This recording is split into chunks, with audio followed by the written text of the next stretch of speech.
올 시즌 이강인은 PSG에서 팀 내 득점 순위 3위에 올라와 있습니다.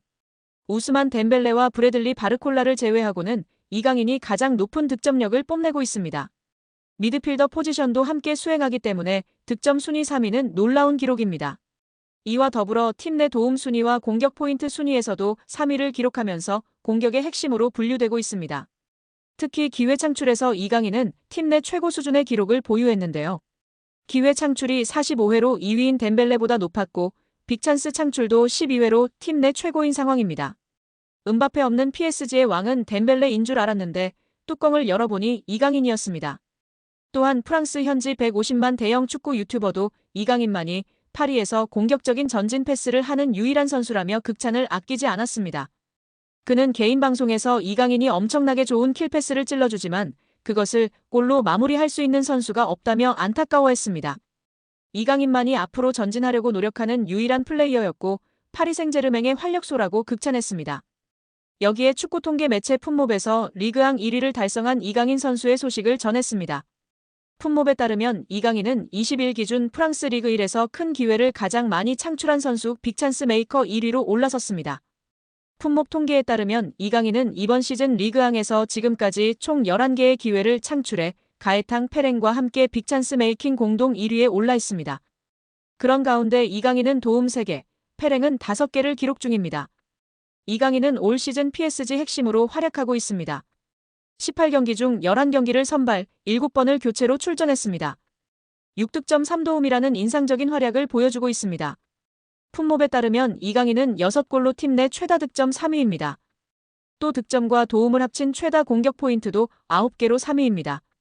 이어 팀 내 가장 많은 기회 창출을 만들어준 선수도 1위는 이강인입니다. 또 PSG 팬 선정 8월 이달의 선수, 이달의 골 8월, 11월까지 수상하며 팬들의 사랑도 많이 받고 있는 상황입니다. 뉴캐슬이 특급 유망주 영입에 실패했는데요. 이로 인해 최근 화제를 모았던 이강인 영입 가능성이 다시 불이 붙을 수 있다는 소식이 화제입니다. 영국의 풋볼 365는 31일 뉴캐슬이 레알 마드리드 스타의 이적료로 6,700만 파운드, 약 1,200억 원을 제안했다라고 보도했습니다. 풋볼 365는 뉴캐슬은 이적 시장에서 계획을 위해 레알의 아르다 퀼러에게 거액의 이적료를 제안했다. 뉴캐슬은 이번 여름 더 많은 영입을 원하고 있다. 스페인 소식에 따르면 유로에서 좋은 활약을 보인 퀼러를 위해 6,700만 파운드를 제안했으며 튀르키예 선수를 통한 시장 개척 의향도 있으며 명백히 관심이 있음을 밝혔다라고 전했습니다. 이어 레알은 퀼러에 대한 제안을 받고 싶지 않으며 카를로 안첼로티 감독은 차기 시즌 퀼러에게 더 큰 역할을 줄 의향이 있기에 이적을 고려조차 하지 않고 거절했다라고 레알이 이를 모두 거절했다고 덧붙였습니다. 퀼러는 튀르키예를 대표하는 특급 유망주 중 한 명이며 튀르키예 메시라는 별명까지 얻은 선수입니다. 페네르바체에서 프로에 데뷔해 성장한 그는 레알 합류 이후 부상, 부진으로 어려운 시간을 보내기도 했으나 시즌 막판 기회와 함께 유로에서 활약하며 기대감을 올렸습니다. 레알도 퀼러를 팀 미래의 핵심으로 고려해 임대조차 보내지 않을 계획으로 뉴캐슬의 대형 제안을 거절했습니다.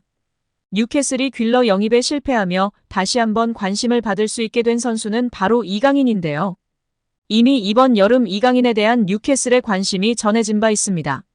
지난 16일 뉴캐슬 소식을 전하는 맥파이 미디어는 공식 SNS를 통해 지난 24시간 동안 이강인에 대해 뉴캐슬이 PSG에 공식적으로 문의를 했다라며 뉴캐슬의 새로운 디렉터 폴 미첼은 이번 이적 시장에서 이강인을 꿈의 목표로 지목했습니다.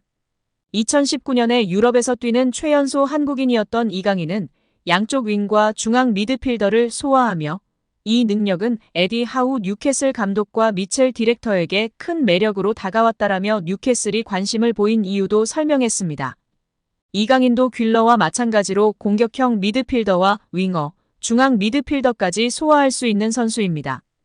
2005년생 특급 유망주인 퀼러와 잠재력에서 약간의 차이가 있을 수 있지만 이강인도 충분히 뉴캐슬 전력이 도움이 될 수 있습니다.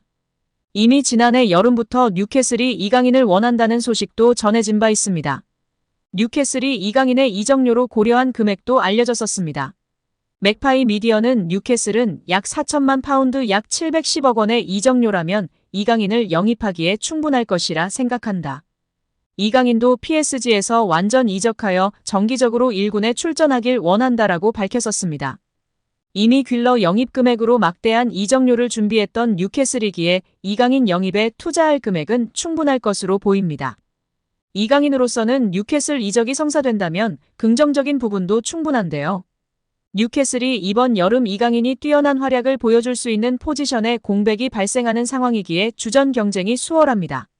뉴캐슬은 우측 윙어로 활약했던 미겔 알미론이 여름 이적 시장이 열린 후 꾸준히 사우디아라비아 이적설이 제기되고 있고, 중원에서도 지난 시즌 막판 우측 중앙 미드필더로 출전하던 엘리엇 앤더슨이 노팅엄 포레스트로 이적하며 공백이 생겼습니다. 이강인이 유럽클럽 랭킹 4위 파리 생제르맹이라는 현재 소속팀 수준에 만족하지 않을 정도로 한층 성장할 수 있다는 극찬을 받았습니다. 스페인 일간지 디아리오 아스는 1월 31일 프랑스 PSG는 네이마르와 리오넬 메시를 떠나보낸 대신 이강인한테 2200만 유로 약 318억 원을 투자했다. 그러나 이강인은 여기서 만족하지 않고 한 단계 더 도약하기를 열망한다며 보도했습니다. 스페인 4대 스포츠 신문 중 하나인 디아리오 아스는 당장은 아닐지라도 때가 되면 더 나은 팀에 합류할 만큼 발전할 것이라 짐작하는 관계자가 있다며 소개했는데요. 현재 유럽 축구연맹 클럽 랭킹 1에서 3위는 맨체스터 시티, 바이에른 뮌헨, 레알 마드리드입니다. 디아리오 아스는 이강인이 PSG를 전성기 마지막 팀으로 여기고 계속 남을 가능성에 베팅하는 것은 도박이다. 킬리안 음바페가 2024년 여름 이적 시장을 통해 떠난다면 또 다른 거대한 축구 선수가 필요한 이유라고 분석했습니다. 이강인은 2011년 발렌시아 유소년팀 입단을 시작으로 2021에서 2023년 마요르카까지 10에서 22살을 유럽 축구연맹 리그랭킹 1에서 2위 스페인에서 보냈습니다. 지난 시즌 마요르카에서는 유럽 5대 리그를 통틀어 네 번째로 많은 드리블 성공을 기록했습니다. 이강인은 지난 시즌 스페인 1부 리그에서 돌파 성공 횟수 2위, 드리블 유효 비율 5위였으며 현재 프랑스 리그에서는 경기당 승점 획득 2위, 90분당 도움 기대값 7위인 상황입니다. 대한축구협회가 정몽규 현 회장에 대한 문화체육관광부 문체부의 중징계 요구와 관련해 행정소송을 제기했습니다. 축구협회는 지난달 21일 서울중앙지방법원에 문체부 특정감사 처분 취소를 구하는 행정소송을 낸 것으로 1일 확인됐습니다. 문체부 처분에 대한 집행정지 신청도 포함됐습니다. 축구협회는 당시 정 회장을 포함해 다수 실무자 및 임원에게 문체부 징계를 내린 것을 받아들이기 어려운 부분이 있다면서 국제축구연맹 FIFA가 요구하는 협회 운영의 독립 자율성을 확보하는 차원에서 소송을 제기했습니다. 이로써 원점으로 돌아간 대한축구협회장 선거를 앞두고 변수로 꼽힌 정몽규 현 회장에 대한 중징계가 정부 요구 시한인 3일까지 내려지지 않게 됐습니다. 법원의 판단 이후 가리는데요. 축구협회 스포츠공정위원회도 지난달 23일 회의를 통해 문체부 처분을 두고 소송을 제기한 만큼 판결이 나오기 전에 정 회장의 징계건은 유보하기로 했습니다. 축구협회 정관상엔 자격정지 이상 징계 처분을 받은 사람은 임원이 될 수 없습니다. 문체부 요구대로 중징계가 내려지면 정 회장은 이번 선거에 나설 수 없습니다.